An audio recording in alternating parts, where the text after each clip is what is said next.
take a moment then to introduce our first speaker. Dr. Billy Martin is professor of otolaryngology and head and neck surgery and professor of public health and preventative medicine at Oregon Health and Science University here in Portland. He's a senior researcher in the Oregon Hearing Research Center, where he serves as director of the OHSU Tinnitus Clinic and Research Program. And he's also director of the nationally recognized Dangerous Decibels program, which I mentioned earlier, a creative and aggressive public health campaign to halt the epidemic of noise-induced hearing loss in kids of all ages. I've had the privilege of actually visiting a classroom that was receiving a Dangerous Decibel program, and let me tell you, those kids go home with a whole different perception of what is loud. It's a wonderful program.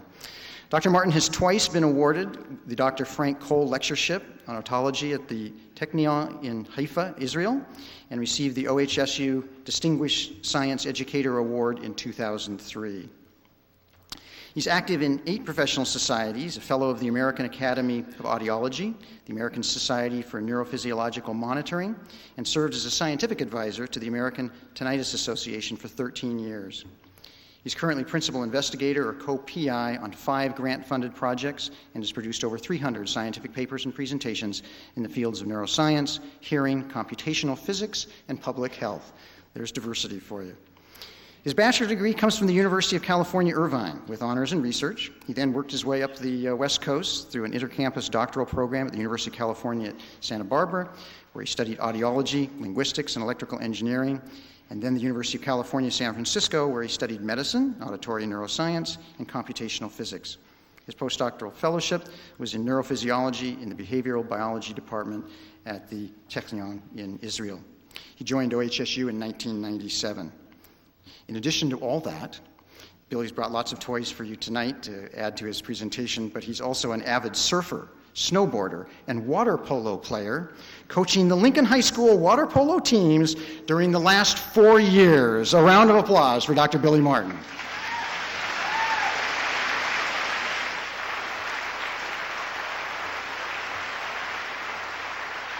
Thank you, David. Oh, you're right there. Good to see you.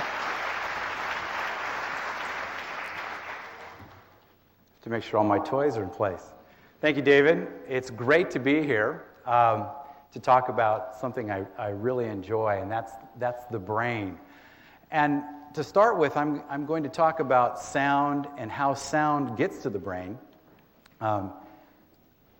Music is something that is wonderful to all cultures of all ages and history. And we're just starting to explore how music invades the brain in so many different ways, and how it affects the brain, and how it affects our physiology, our everyday life. There's different types of music, as you know. For some of you older people, now don't make fun. Lots of different styles. This is not me, and if you don't know who this band is, that means you're getting old. But the bass player for this particular group his name is Billy Martin too, and no relation. Lots of different type of music. It all has a tremendous impact on our lives. Well, what is music? Let's start with that. And this sounds very unromantic, but all music is a very organized sequence of vibrations. And in order for sound to exist, vibration has to exist. This is a good old-fashioned tuning fork. And I'm going to show you that you can't hear it now, but can you hear that?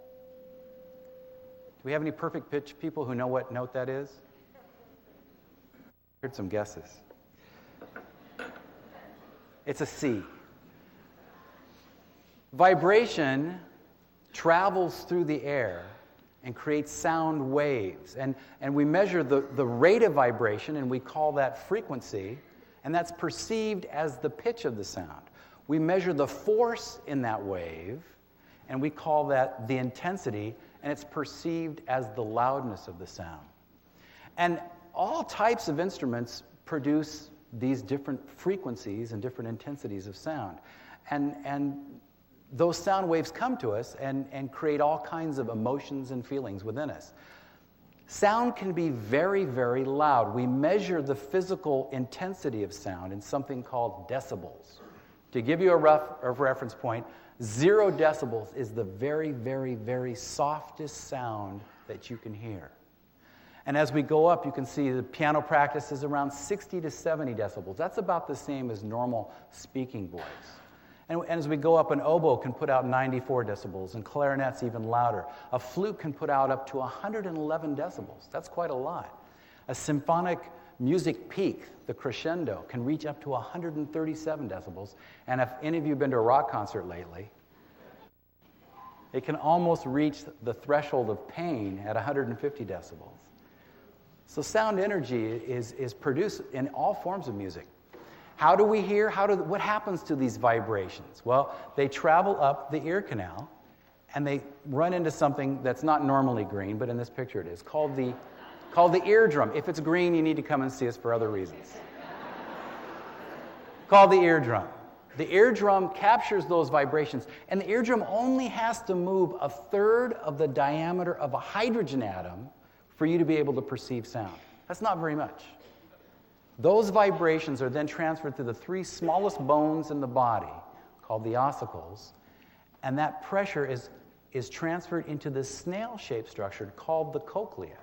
The cochlea is where hearing really takes place. Everything else is just getting the vibrations to it. In the cochlea, we actually change sound energy from vibrations to nerve signals that the brain can interpret. And the cochlea, as I said, it looks like a big snail. These structures on the left connected to it are all involved in balance. So balance and hearing are connected together very, very closely within the body. This is just a simple schematic of that vibration coming to the eardrum on your left and moving those three ossicles, transferring that vibration in. And I've unrolled the cochlea and made it into a long tube for you. And in the middle of that cochlea, there's something called the basilar membrane. It vibrates up and down as the sound waves come into it. And it does it in a very systematic way. The low frequencies are represented at one end, and the high frequencies are at the other. And I want to show you a simulation of exactly what goes on when musical tones are presented into the cochlea. Now we're going to go into the ear canal. The vibrations are going to go in. There's our eardrum. We're going to see the eardrum, and now we're going to see this cochlea, the snail, unrolled. And we're going to kind of get a look at what the basilar membrane looks like. Now we're going to present some tones.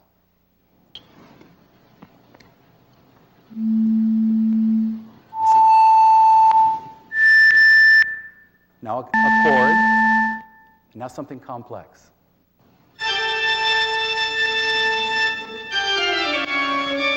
This is what's going on in your ear as the sound goes into it.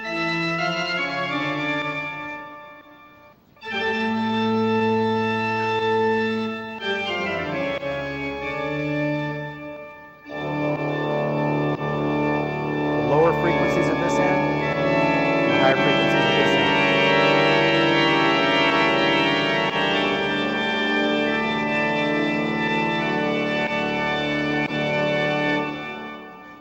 Now, if we have any mathematicians, it's doing something called a Fourier analysis, a spectral analysis. It's dividing a very complex signal, this musical signal, these chords, these tones, and dividing them into their frequency components and their amplitude components.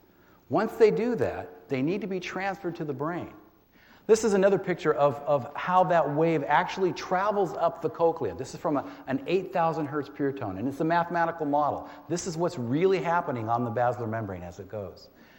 Low frequency tone, it's going to travel further up this helix. Now, the end point of all this is something called the hair cell. This is a single hair cell. There's about 18,000 of them in each ear, and all 18,000 will fit on the head of a pin. That's how small they are. This is a big one. I know it looks like a flaming avocado, but it's not. This was taken by two of my colleagues up at OHSU. And on top of the hair cell are a tiny little bundle of stereocilia that rock back and forth. And those stereocilia, when they move as the sound vibration comes in, they trigger impulses from the hair cells that release a neurotransmitter that communicate to the nerves to the brain.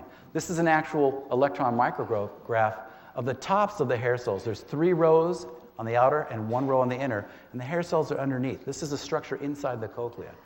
This is looking down an aerial view on top of several hair cells, thousands of them. And this is what they look like normally. Now I want you to look carefully. This is what they look like after something's happened. This is after they've been exposed to loud sound.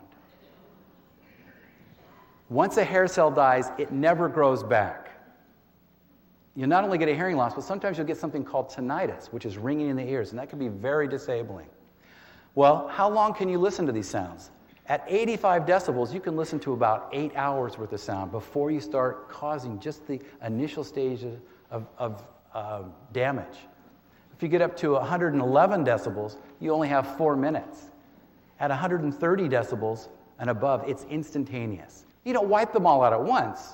You start causing damage, but that damage is permanent.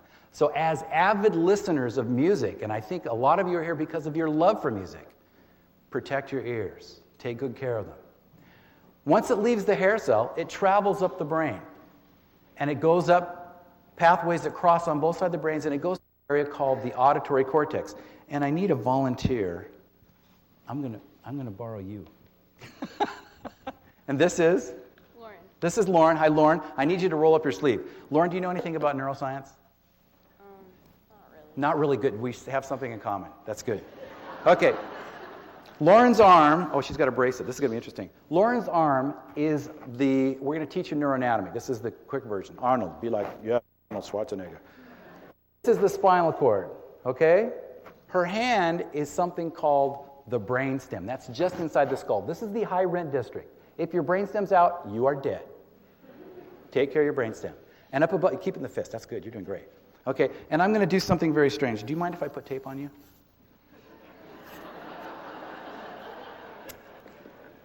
This is a baseball. Okay, what are we doing with the baseball? And I'm strapping that on the back of what structure was this?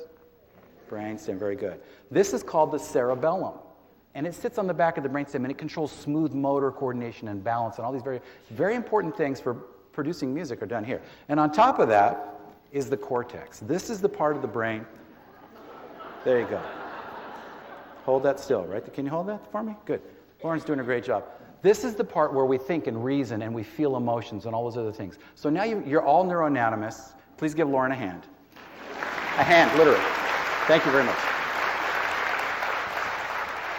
So, the brain has to go up, it has to get to the cortex, because that's where all the good stuff happens. Once it gets there, it's perceived, it's noticed, and then it's processed. And the place on the side now what structure was this? Remember the baseball? What was that? Cerebellum. Very good. And what's down here? Brainstem. And this is the cortex. You all get A's. Very good. The sylvian fissure is along the side, and it's right above something called the temporal lobe on the sides. And that's where hearing takes place. And the primary auditory cortex, the place where sounds first hit the brain, is right there. That's what first hits the cortex. And when music comes in to that brain, it does all kinds of things. First of all, music, as you know, if you've ever seen anybody dance, if you've ever seen me dance, it has a profound effect on behaviors, right? Bizarre, spastic motion. Well, who is it? It's on Seinfeld. What's her name that can't dance? Elaine. Okay. Is that brain in control or out of control? I'm not sure. But it also changes our brain's chemistry. It causes our brain to produce a lot of interesting chemicals. Cortisol, which is like a steroid. Talk about natural steroids. Arousal and stress. Testosterone, yeah, makes you aggressive. You know, have you had music make you feel macho? Maybe the song Macho Man? I don't know. Oxytocin, nurturing behavior. Actually, if you have enough oxytocin, you'll lactate and your uterus will go into spasm. So I don't know how much music you have to hear to have that happen, but it could be really embarrassing on a date. So, and also, I'm sorry, Dr. Kohler's not here, so I'm okay. Endorphins, those natural opiates. So music can cause all kinds of chemical changes in our body to bring about emotions and behaviors. Now, this is for all of you, amusia, tone deafness. For those of you who can't carry a tune, you sing happy birthday and everybody leaves the room. We love you. Fortunately, you're less than 1% of the people, so consider yourselves very special. Okay. Music, this is a slice through kind of the back of my head. So you're looking at my head from the back. And this is the right side of that temporal lobe cut through the middle. And you lights up the right side of the temporal lobe is the part that typically lights up when music enters the brain. The left side of the brain typically deals with language and those types of organizational processes, while the right side is more artistic, more spatial. The neurobiology of music is quite interesting. Science wants to understand things. And so what do we do as scientists? We ask a bunch of questions, we do some experiments, we make observations, and then we draw conclusions. And it's kind of fun. It's something that the smallest child does automatically, and we get paid for it. So if you want to do something fun, go into science as a career. I want to show you the results of some experiments on people on how the brain responds to music. This was a study where they took trained musicians and they asked them to differentiate between the timbre of sounds. Now you've got frequency and you've got intensity, right? Pitch and loudness. Everything else, all the other qualities of that musical sound are considered the timbre. And in this case, they found that the primary activation site was right where it belonged, and the superior temporal gyrus, right where but all of a sudden, afterwards, there were streams of information that started to pass out all the way through the brain in different areas. In fact, not only in the primary auditory cortex, but the secondary auditory cortex on both sides of the brain, and it spread to other lobes, to the frontal, the parietal, the temporal lobes. The frontal lobe deals with emotions and movement and things like that. The parietal is sensation. The sensory cortex is there. All through the temporal lobe. The limbic system, which deals with emotions and memory and these very, very powerful subconscious things. And also the thalamus, which is the central relay station at the top of the brainstem. So music penetrates all over the brain. They actually found a spot that lit up in the brain, up kind of in the inner deep recesses of the frontal lobes, that lights up as music became more consonant versus dissonant. So this is like the that's cool music part of the brain. As it hit that chord in you that says, oh, that sounds right, it sounds musical, it sounds good. There's a place in the brain that actually lights up for that. Very, very interesting. We're going to do an experiment. You can all be part of another experiment. You don't have to come up on stage for this. The brain of different people, musicians and non-musicians, their brains are different. And so these are two brains of two different subjects. The top one, this is a view of the right side of the brain, the top of the brain, and the left side of the brain. Individual number one. This is the right side, the top, and the left of individual number two. Now, I'm hoping that sitting where you are, you'll be able to see some differences in the light area. That's called the planum temporale. It's the physical structure of the area that's involved in auditory processing and hearing. And so what we have is a comparison. Person number one versus person number two.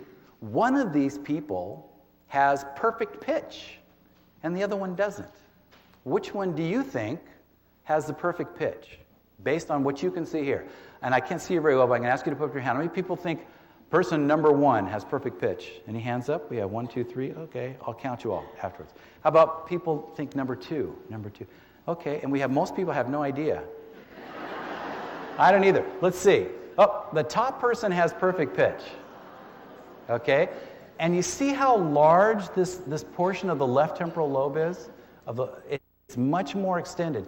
And they were hypothesizing that the reason it's so big is that you can consolidate all the processing in one part of the brain. You don't have to ship it back and forth across something that ties the two hemispheres of the brain called the corpus callosum. You can just do it all in one. It's like one-stop shopping. This is Walmart of the brain. Okay? And I was talking with Peter Perret before at lunch today, and he said, yes, but there's another study that shows if you take young people and you train them musically before the age of 7, their corpus callosum, the very thing that ties these two hemispheres together, is much bigger, much more industrial grade. So it seems to imply that if you take musicians and you train them while they're young, they're getting actually more information traveling across. We don't know yet. So we're waiting for the next young group of scientists to come and help us out. I love this. This is great. This is looking at brain function in people that are actually hearing something and people that are imagining they're hearing it. That's good. Now, in the first group, these are the brains, two cross-sections, of people who were asked to rate the timbre of sounds on how close they were. So they're really hearing sounds, and they say rate on a 1 to 5 of how close these are. So their brains light up in those temporal lobes, those auditory areas, just where we expect it to, right? This group is the group told, okay, here's a clarinet. Imagine what a clarinet sounds like. Imagine what a bassoon sounds like. Okay? So there, and then they image it, and look what happens. We get the same areas lighting up. Now, they get some extra stuff, too, that go along with that. This one on the side is the overlap between these two. So these are the brains. This is the common turf. In other words, these parts of the brains that are lighting up, they're part of the hearing part of the brain that's lighting up, whether you hear it for real or you're just imagining it. So the brain is quite interesting in how it can take and treat imagined music in the same way it does real perceived music. Very interesting. And this is my final scientific example. And this is a big, long name, magnetoencephalographic studies. Basically what they do is they take a bunch of really sensitive sensors and put them over your head that measure tiny, tiny little changes in the magnetic fields created while your brain is thinking about something. And they had this group listen to a very complex, long piano piece, very, very complex. And they sampled from the brain at several different times over a 10-second period. And they made a map of all the places that were lit up while these people were listening to it. And I know it looks like he's sitting under a hairdryer. It's not. That's actually, those are where the sensors were from the magnetic coils. Here we have the brain, and the kind of colored areas show the different parts of the brain that light up. So this is the left side, and the temporal lobe is back here where it belongs, but there's other places. This is on the back in the parietal area. This is at a different point in time, moving up and forward. This is in an area that would be considered the motor area of the brain. And maybe this means that the guy was tapping his feet or something. You know, but the point that I want to make here is that music invades almost every area of the brain. It causes all kinds of changes. What's the bottom line in this? Music is a very special signal, very special, something that our brain responds to almost unconsciously. And it evokes complex streams of activity that flood the brain in all different areas that you would never expect. And the interesting thing is that the activity in the brain that the music creates is different than speech, different than garbage trucks, different than any other type of sound. It has its own unique set of activities represented on the brain, just from music. The brain responses to music. It actually changes brain structure. The connections in the brain physically change. There's new synapses that are formed as a result of listening to music. And also it changes function. Listening to the brain over and over and over again will actually change not just the shape and the structure of those parts of the brain, but how it functions. It's quite interesting. And for me, it's going to be fun to listen to the next talk because it's going to be an application of these principles of using music to change the function of the brain in very, very practical ways. But I'd like to thank you for your attention. You've been wonderful.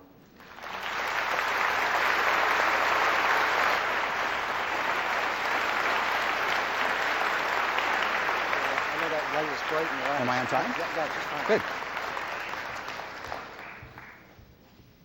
Billy, thank you so very much for that introduction. We all have a different view of avocados now, right, in our mind.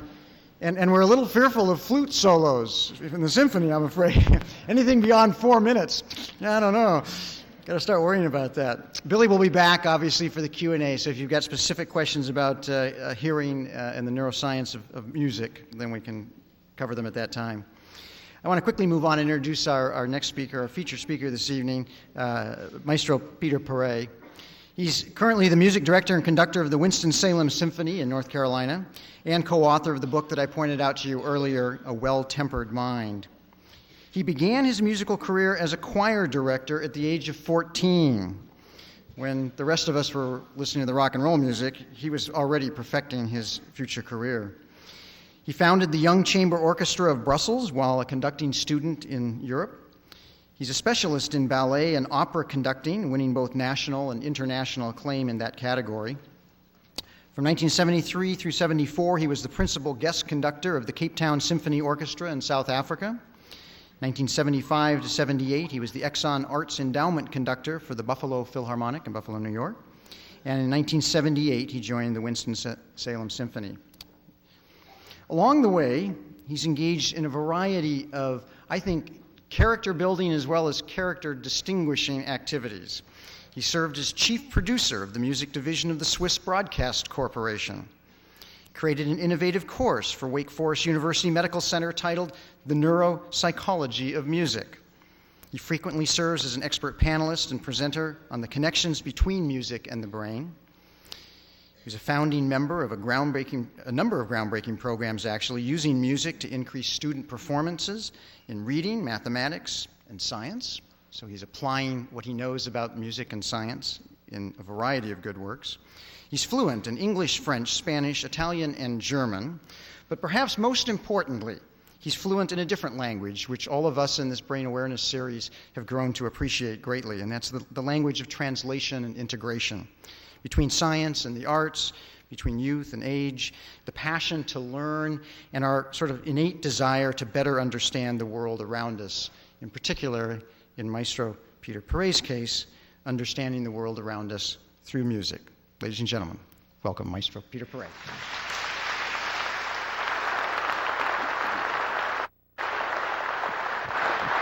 Thank you.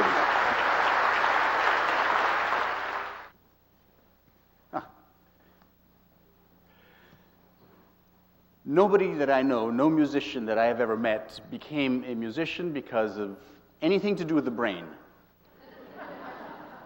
We love music because what it does to us, from toe tapping to mood changing to awe-inspiring musical climaxes to holding our breath when it gets so soft and we wonder what's going to possibly come next, to deep emotional satisfaction, and sometimes for musicians, for intellectual curiosity too. But I think it is useful to know a bit about some of the things that music does to us, and it was kind of by accident that I found out something, and let me continue now and see if, where is this sensor plugged in? I don't see that the sensor is plugged in at all. That's why. All right, I'll just do it like this. We have put together a curriculum called Music, Mind, and Learning, and it has improved reading in children, and we're going to go on from there. This is my favorite part. Once upon a time, a short history of music and mind. I mean, that there is some relationship between music and learning and thinking is fairly apparent. But way back, 4,500 years ago, a mathematician tried to put the whole world together in terms of mathematics. He helped us build buildings with 3, 4, and 5, the Pythagorean theorem. And he also is the person who discovered what the various relationships were of music. For example, if I sing ta-da, that's a relationship of 2 to 1. If I go ta-da, the mathematical proportion is 3 to 2. Ta-da, 5 to 4. Anyway, all the consonant intervals have very simple mathematical representations. All right, let's go on to, well over 1,000 years later, to Plato in the Republic. He says that the philosopher king, call it the leader today, or the president, should not study and should not listen to melancholy music, Aeolian mode, because it will make him unfit to lead. That means he should listen to John Philip Sousa. And Aristotle, his student, actually thought long and hard about the place of music in education. He thought that it was conducive to education and that its place belonged in education, but not in leisure time. Mozart, Mendelssohn, and Rossini, somehow they had to be pretty brainy to be able to write a piece of music before the age of 10 that we still play today and enjoy.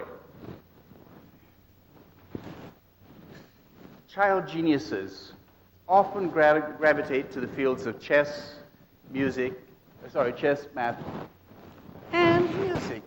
The word child prodigy probably is used more for music than for any other particular field. It wasn't until 1992 that we found that there was a causal relationship between learning music and doing something with intelligence. Let me tell you exactly what it was. Frances Rauscher, a fabulous cellist who gave up the cello because she was tired of schlepping it around, went into cognitive science, eventually ended up with a doctorate, even 2 doctorates, went to Irvine, California to study and to work on research projects, and there she, through some intuitive deduction, decided that she was going to teach 3-year-olds to play the piano. So she didn't do it herself. She found piano teachers for 3-year-olds in daycare centers. And compared to other 3-year-olds in other daycare centers, but matched for approximately the same all characteristics, let's say, she found that at the end of a year, or at the end of a school year, the children who had the piano did better at spatial-temporal reasoning. Only spatial-temporal reasoning, nothing else. Only spatial-temporal reasoning. Now, what is spatial-temporal reasoning? Obviously, it's got the word space in it. So we've got space and time, sequence and order. It finds its great use in mathematics and arithmetic, and finally in planning and in abstract science. With little children, the way you test this is you give them pieces of an animal. You still here? All right. Little bits of an animal cut into pieces, and they assemble it. 4 pieces, the head next to the neck, next to the thorax, next to the abdomen, next to the hindquarters and the tail, and so on. And the speed at which they're able to do those things is an indication of their pre-planning. There are other ways of thinking about it. If I tell you to imagine a solid object which has 4 sides.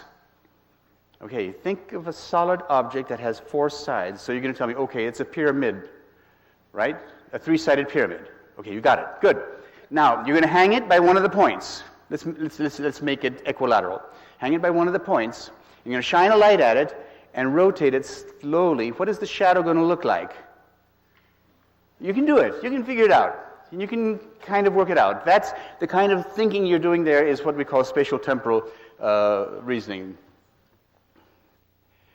So I decided that we were going to take all of the kindergartners in North Carolina.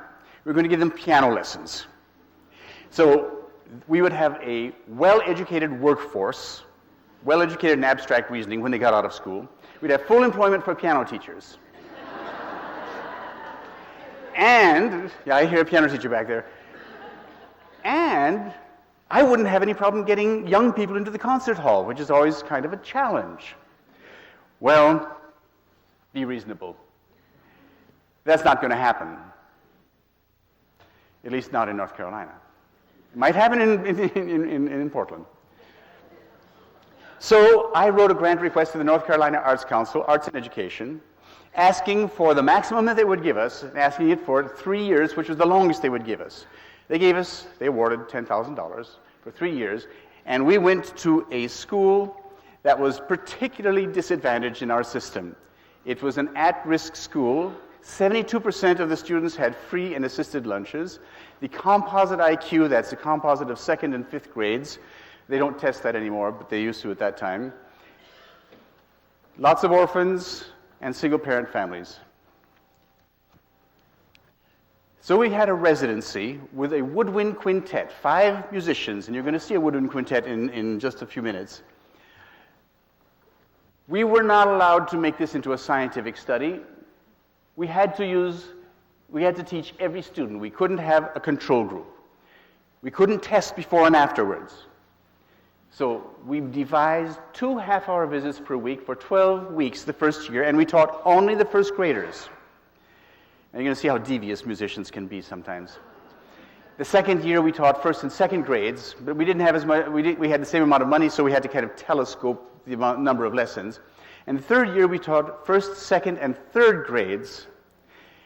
And the reason I did it for 3 years, although I'm sure a neuroscientist could have discovered something after 1 year, but the reason we did it for 3 years was because the kids take the end of grade tests that they're required to take. You have these also here. You call them by a different name. And things are tested at 3rd grade. And I was going to be able to compare those kids who had had the 3 years of music with the kids who hadn't had any of that music course. So in the classroom, musicians came in with their stands, their wire stands. They sat down and they started to play. And then they spread out in the classroom and they started with the lesson of the day, 12 different kinds of lessons. And at the end, they played a piece. I mean, can you imagine a typical kindergarten or 1st grade class where in walk 5 musicians you've never seen before in your life? They sit down and they start to play a concert for you. You! Live!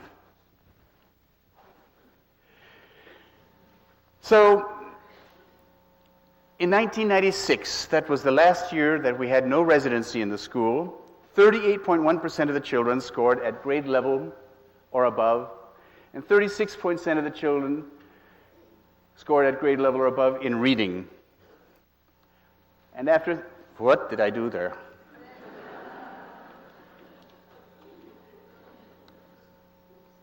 There we go. After the 3 years residency, 89% and 85%. Now remember, this is not scientific because we didn't do controls, we did lots of things, we didn't do pre and post testing. However, the school was so impressed, so was the State Arts Council, they gave us more money. They were so impressed that something was happening. And here, I'm not going to use any science to try to explain or justify it at all. I'm just going to say, we did something and it worked. And I went afterwards to scientists to try to figure out, and I do have to add one little thing. The following year, they gave us extra money to hire a team of investigators to see what was going on. That team came from the field of education. They found nothing except maybe what's called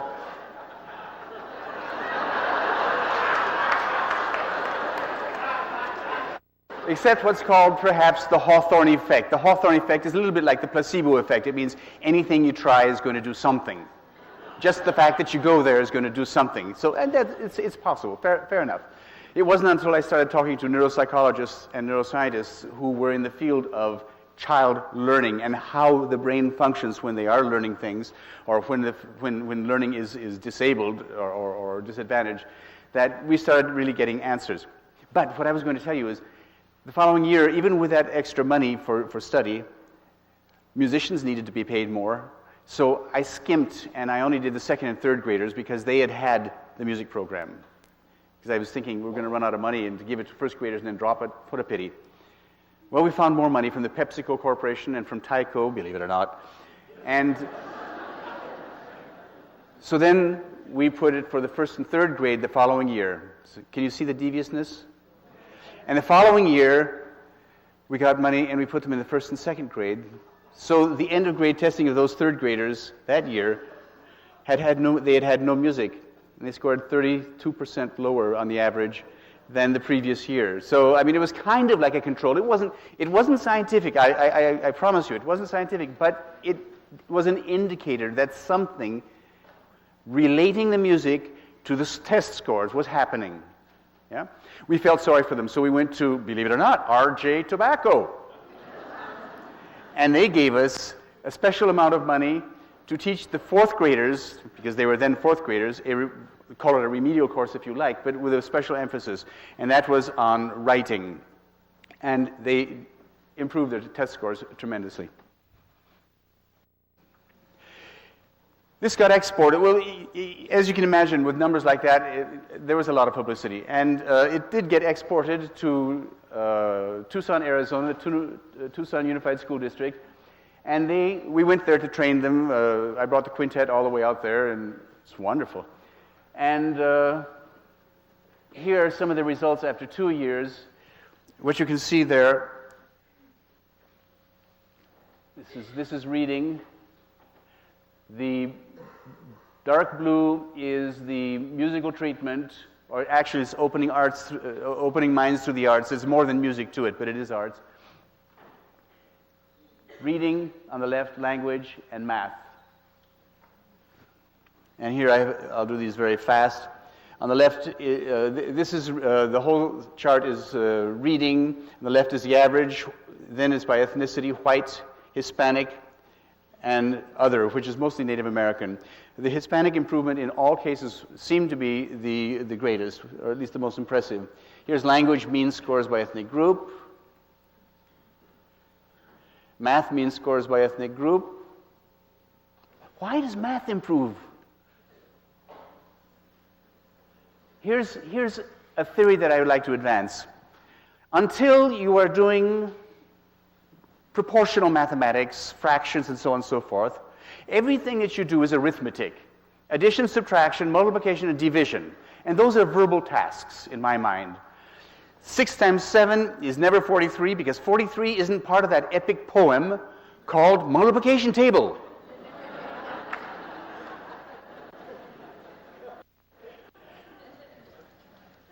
Well, we got the Department of Neuropsychology, or the section of neuropsychology at Wake Forest University Baptist Medical School involved, and we got money from them, and we went to the arts-based elementary school, which was very predisposed to let us do all the testing we wanted to. And here we gave the same program. We cut the whole class in half, straight down the center. And so of 66 students, it was a startup charter school. Of 66 students, here are some of the demographics.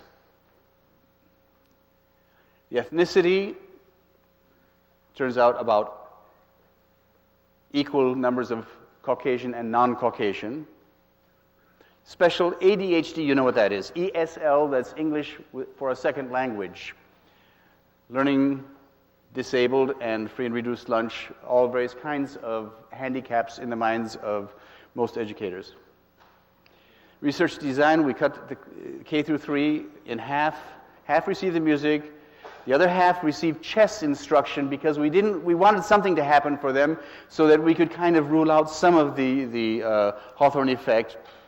Although there's a difference between the excitement level of 5 musicians and 1 chess teacher.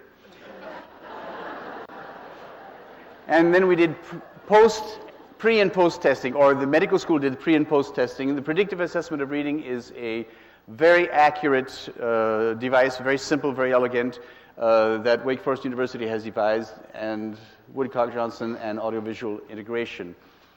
The conclusions: testing the students receiving the music-enhanced curriculum indicates significant improvement in fluency and accuracy in the following areas: phonemic awareness, and I'll talk more about phonemic awareness in a moment. It's being aware of sounds. Auditory temporal tasks, that's processing sounds in time. And auditory visual integration, that's processing sound and sight. A very brief. Now, can you see this flash? All right, I'll do it again. Was that the same as da, da, da? No. What I did was da, da, da.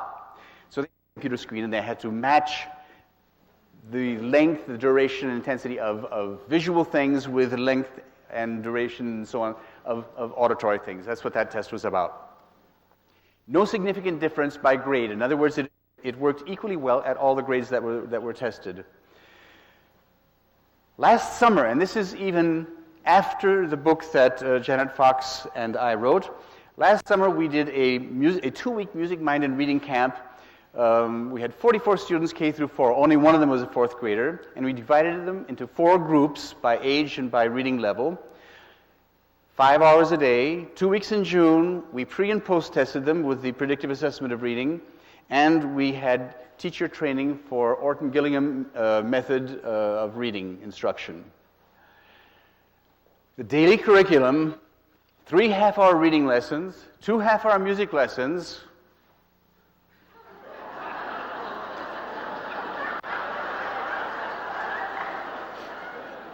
one half-hour of wild ritualistic dancing, snack, and recess. And the results of the testing: the average improvement in phonemic awareness was equal to 17 weeks of regular instruction in the school year, in fluency equivalent of 13 weeks in the school year, and a high correlation between pitch prediction and phonemic awareness. I'll have to say the best way to talk about that last one is a good negative relationship. All right, if I sing the following song, Twinkle, twinkle, you can all hear in your heads what the next note is going to be. But can you show me with your fingers if it's going to be higher, lower, or the same? I'll do it again. Twinkle, twinkle. Show me with your fingers. Right. The children who can't do that, even after training, are the same ones that we discovered have phonemic deficits. It makes me kind of wonder if I couldn't perhaps just take some children, train them a little bit of music, and then say, let's do this, and I could probably predict those who are going to have difficulty learning to read. I don't know if the converse is true, and you'll see that later on. Now, just a little bit of theory. The types of learning. Obviously, there's unintentional learning. Every kid learns at a certain age to walk, talk, picks up languages, picks up accents, picks up grammar. And we can't force that. And of course, intentional reading, riding a bicycle, reading, multiplication tables, that's something that has to be intentionally learned. Joaquin Fuster in San Diego talks about the conditions for learning.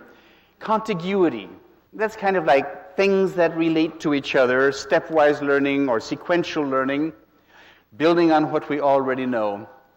Repetition, saying it over and over until it is assimilated and learned. And in schools we use flashcards, rhymes for things. Musicians do rehearsals to repeat things. As a matter of fact, the French word for rehearsal is répétition.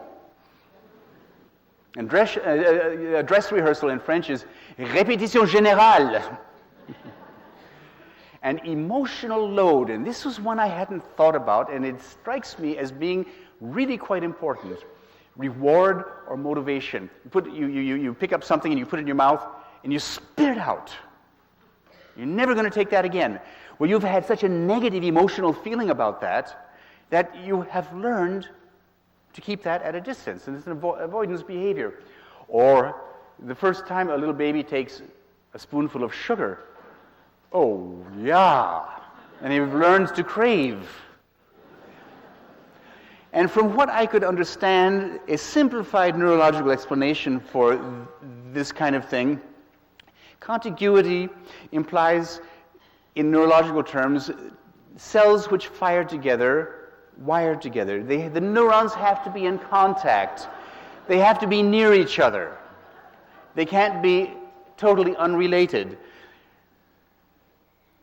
Repetition, repeated firings of the same synapses tend to enlarge the synaptic foot.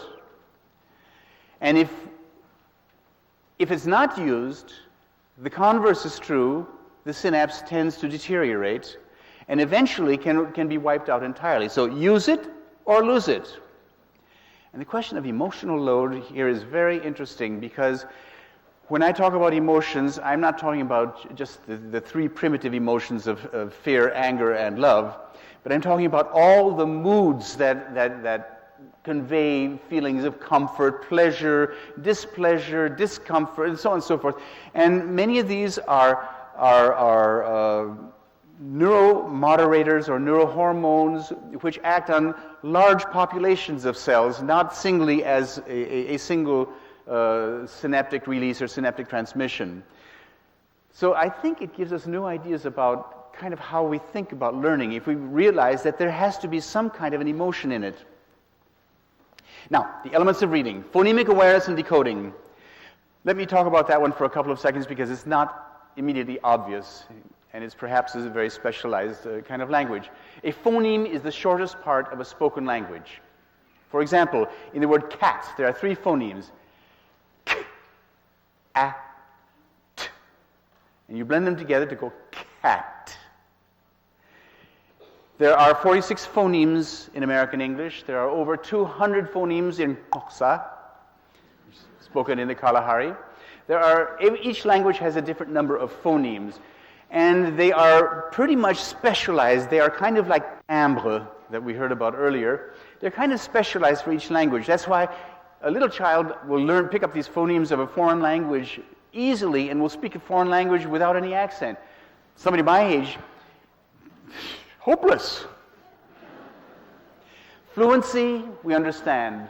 Vocabulary, interestingly enough, a recent study completed at Wake Forest University indicates that the vocabulary of a first grader will predict the level at which they will read as an 8th grader.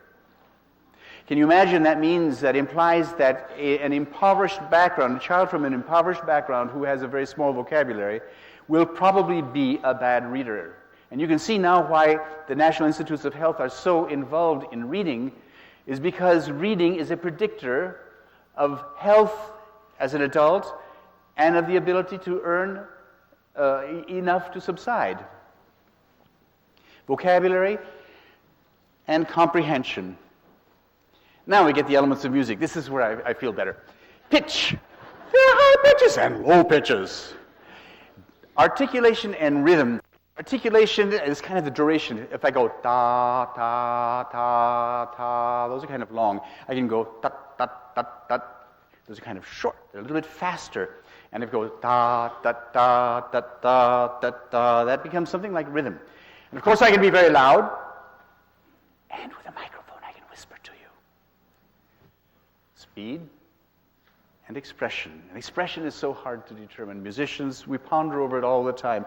Where are we going to take a breath? Where do we make a crescendo and diminuendo? Where do we slow the tempo down? Where do we push it? And it becomes second nature to us, eventually, most of us. Now, we saw that pitch awareness is related to phonemic awareness and decoding. That's something we saw last summer, and we're going to do follow-up studies on that. It sure would be nice if the rest of them would come together so neatly. Wouldn't it be nice if...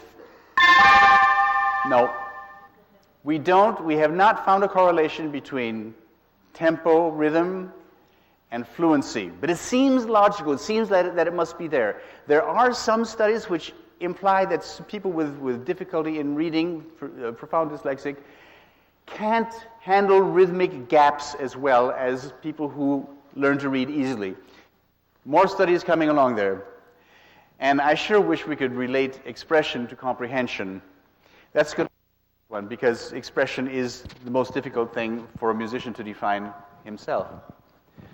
Now, we orient the teachers when we go into the school. We talk about the styles of learning, the visual style, the auditory style, the kinesthetic style. We also talk about the theory of multiple intelligences of Howard Gardner, the one that the IQ tests measure, which are verbal and mathematical, spatial IQ, kinesthetic, interpersonal, between people.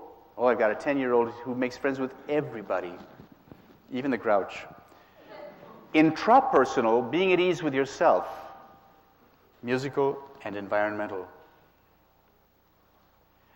Now, in just a moment, I'm going to bring the musicians out. That's a synapse. Did you know that? That's what Michelangelo discovered. He discovered the synapses. In just a moment, I'm going to bring the musicians out, and we're going to, I'm sorry, but I'm going to treat you like second graders. All right, boys and girls, I'd like to introduce our musicians. Martha plays the flute. Is Martha here? Hey, there's Martha! As they say, hold your applause to the end. Karen plays the oboe. Todd plays the clarinet. Leon plays the bassoon. And Mary plays the horn.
I just took it off. All right, I'm going to see if I can change this. Oh, I did it. It works. Got it. I plugged it in. Okay, now we're going to do something. That was great, guys. Really great. Now, boys and girls, we're going to do something very special. We're going to have, I want you all to pay attention to everything you hear, and then after 90 seconds, which will go by in a flash, we will ask you to note every sound, to describe the sounds, and then I'm going to write them on the board. All right? Now close your eyes, boys and girls, and pay attention to every sound you hear. Close your eyes.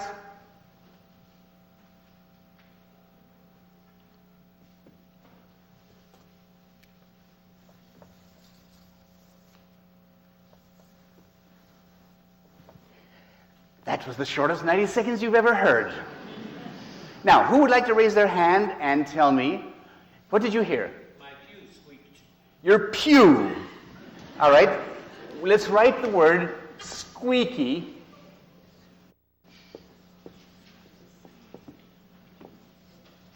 Pew. Yes. PA system buzzing. Buzzing of the PA system.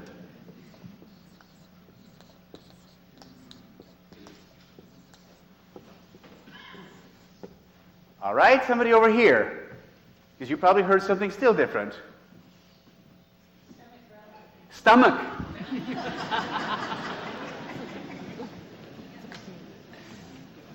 Growling.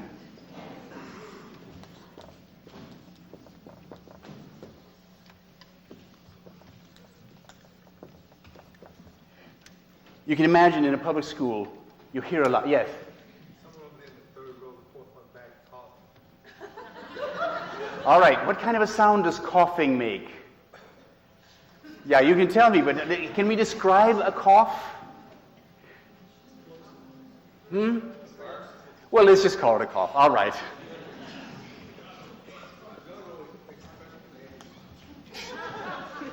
All right. Let's see if I can get this to go. Yes. Now, what was happening? It would be so simple if we could say, we went from right brain to left brain. It's far more complicated than that. But this experiment, done several times, changes the ability to pay attention in the classroom. Within 2 weeks, that means 4 lessons, we had teachers calling the symphony office saying, what are you doing to our kids? Because they're paying attention, they're listening.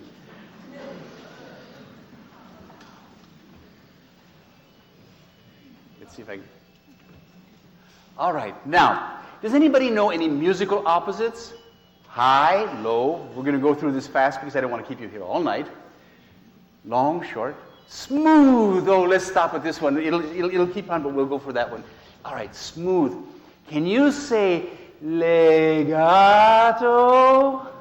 Legato. Will you show me legato with your hands? Legato. Show me. Once again, legato. Now, can you do staccato? Show me. Staccato. Yes. And can you say forte in a forte way? Yes. And can you say piano in a soft way? Excellent. Opposites are really very useful, and as you will see, eventually that becomes part of a musical curriculum. Now, sounds in my head. We talked about this a little bit before. Audiation, sorry, I bumped it twice. Audiation and pitch prediction. Let's see. Miss Flute, would you play, Martha, would you play a little bit of Twinkle, Twinkle and stop in the middle?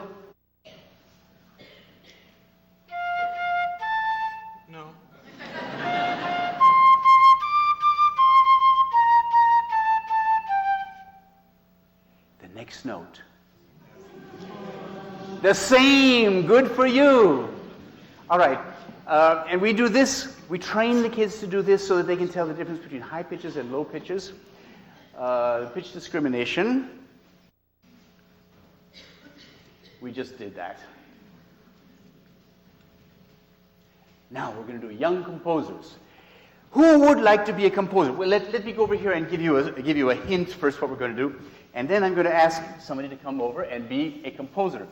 I see a young man sitting in the front row right behind me here. I'm going to perhaps ask him to come because he's the age that really knows how to compose music. Now, let's ask the clarinet. If I do this, do you think you could... Yeah, just stay here for a second. If I do this, do you think you could play it for me?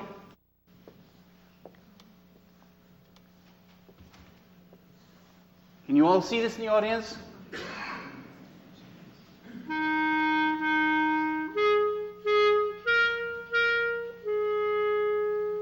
Whoa, let me fix it then.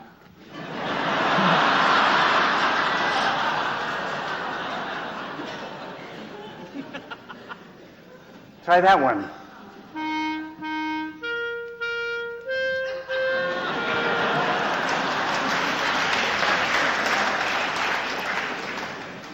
Now, what if I did it like this?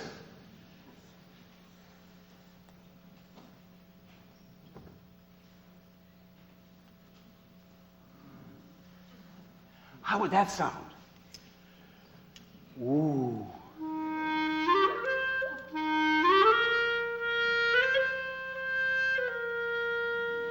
Yeah. Okay, now we've got the background, we've got the vocabulary, and now you're going to write a tune. Got it?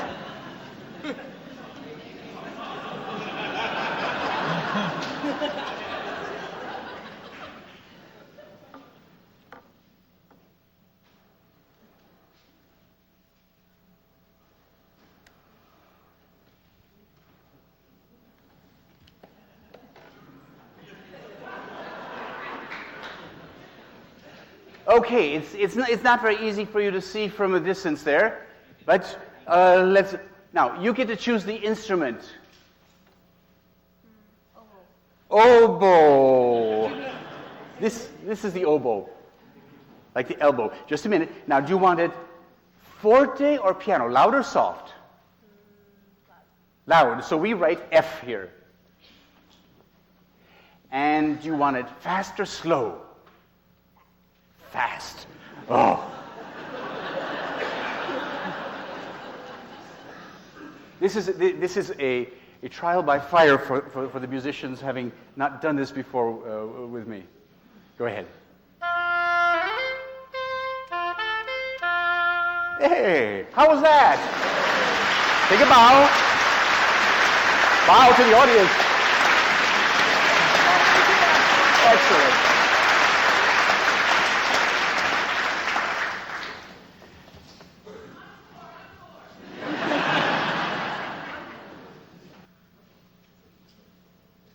Encore.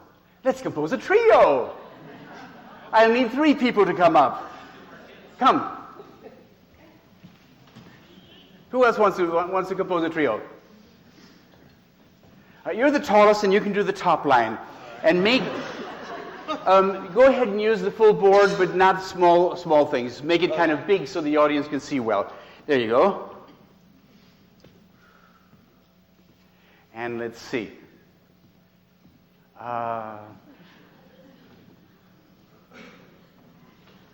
Would somebody here like to come up and yes?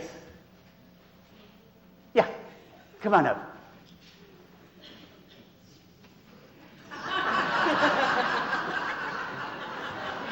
Do you know why he erased it? Because he knew that instrument couldn't play 2 notes at once, and you got to go straight across. And some places there would have been 3 notes at once.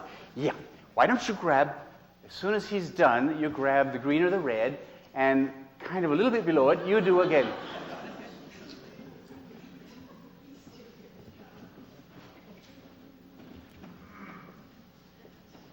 Okay, that's enough. That's enough. It's enough.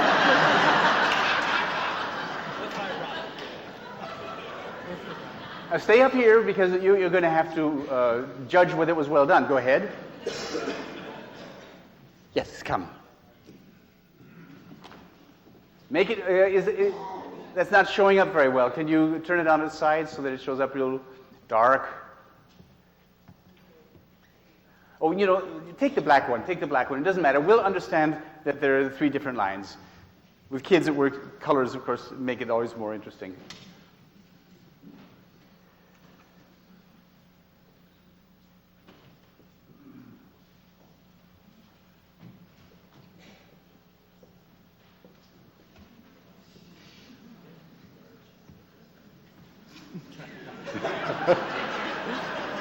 It must be ski season. All right. And young man, if you will do the 3rd one.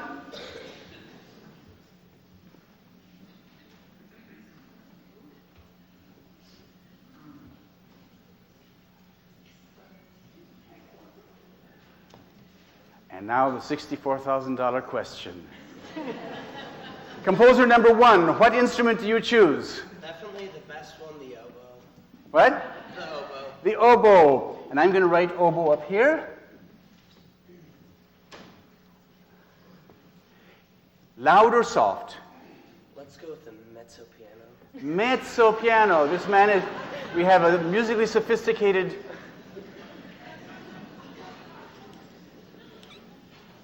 And the 2nd? The horn. Horn. Whoa. I'm just looking at.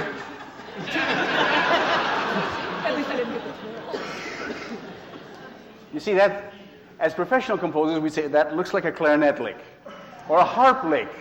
A horn lick? Oh, well, they did it in Sacre du Printemps, why not? And, young man. The bassoon. Bassoon. Oh, what a great combination. Loud or soft? Mezzo forte. Mezzo forte. And the horn? Oh, mezzo forte. Oh, you guys are. All right, will the 3 musicians turn so that they can see it well? And now we're going to listen to.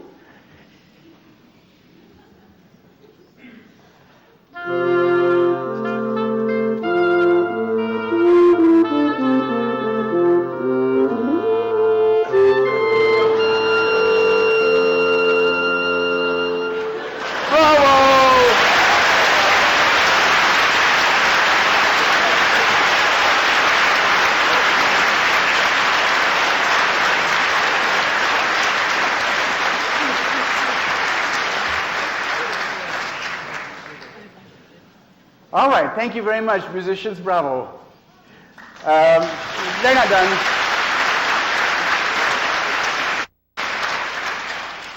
Some of the other lessons that we teach, soundscapes. You know what a landscape is? Well, imagine seeing a landscape with your eyes closed.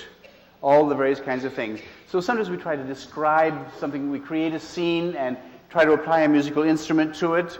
Also in improvisation. Sometimes we describe a storm. What are the things you hear in a storm? Go ahead, say them loudly.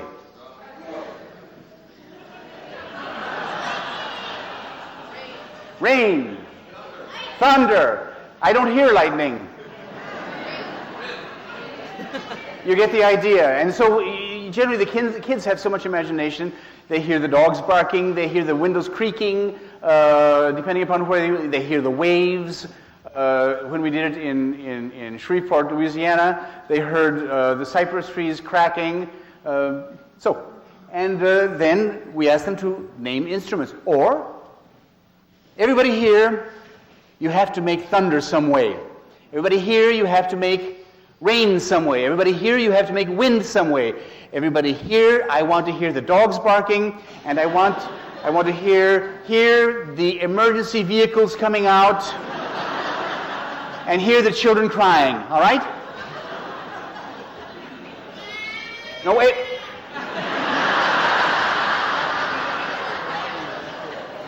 It was a beautiful day, and Bobby and I were out in the swings, and it was so hot and sunny. Suddenly we started to hear a little bit of thunder far away. And some rain started to fall. And the wind picked up. And then I heard a real loud clap of thunder. And the dogs started barking. And the emergency vehicles.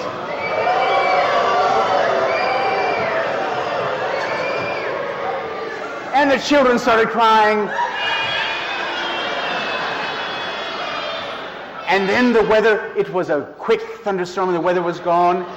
And then Beethoven came out and played da da dee da. All right. Applaud yourselves.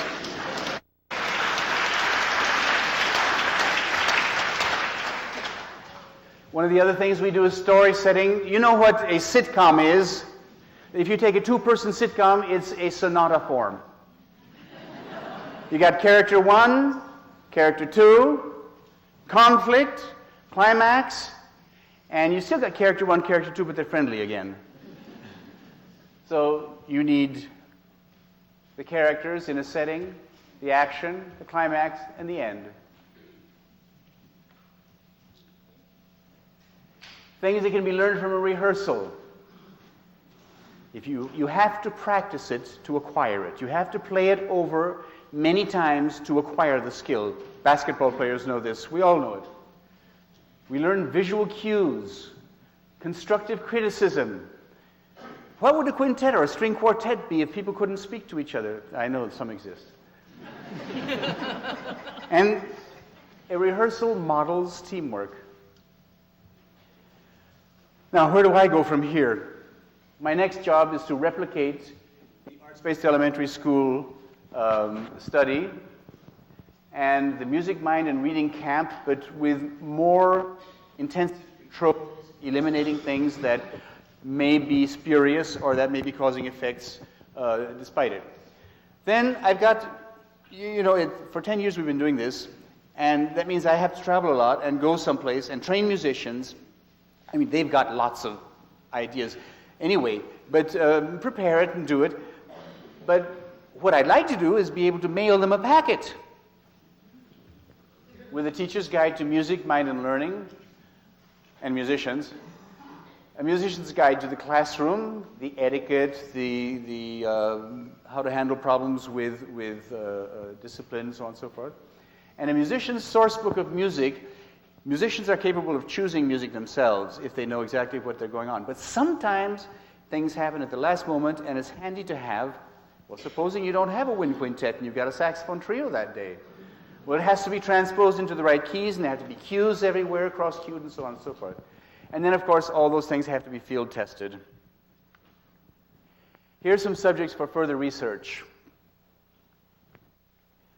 What relationship between fluency and rhythm?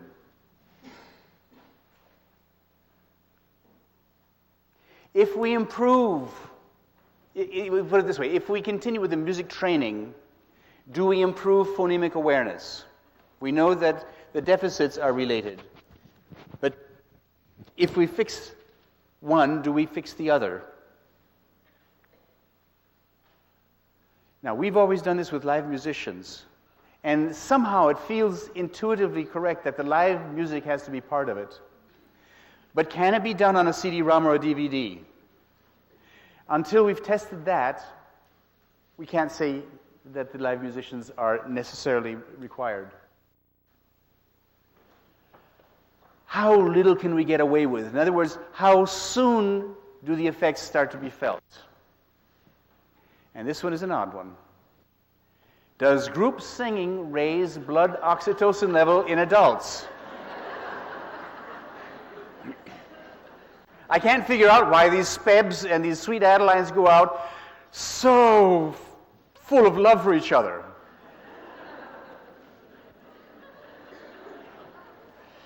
And the gentleman I've been working with, Dr. Wood, comments that music is itself a primary language of the brain. So to invoke its forms in early childhood is to invoke a muse who already feels comfortably at home in the child's brain and mind.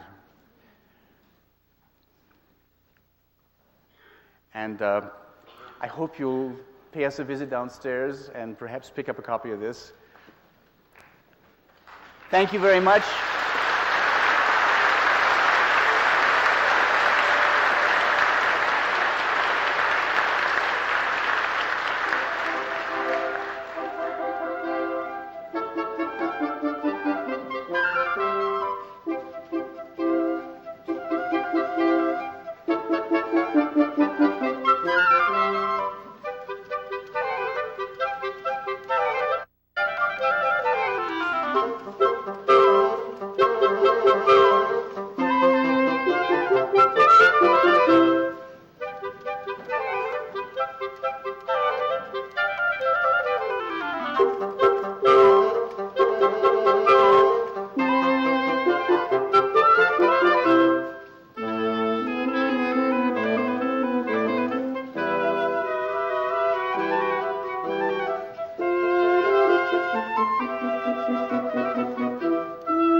Don't please bend, yes.